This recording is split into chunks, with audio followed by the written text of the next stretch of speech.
What was said at a funeral that you will never forget? When my husband died, my mother-in-law, Mil, tried to hijack the funeral. My husband had known for a while he was likely to die young and had been very explicit in how he wished services be conducted. He warned me his mother would likely try to make it all about herself. He was not wrong.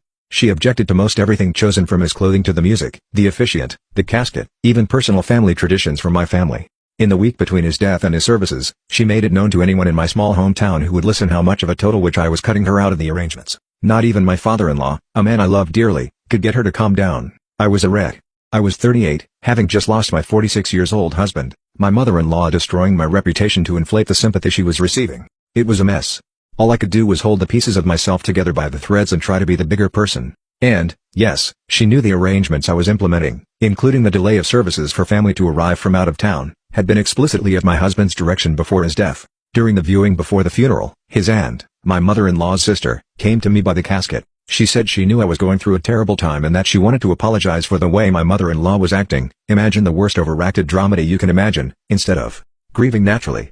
Aunt then said how much she loved, respected, and admired me for my strength and character to not respond publicly to mother-in-law's antics. She then assured me she and the other sisters were putting a stop to the behavior so the children and I could grieve in some measure of peace. That was the moment that finally almost broke me. The simple love from his aunt was so much more than I expected. I will never forget that lovely woman or what she said and did that day.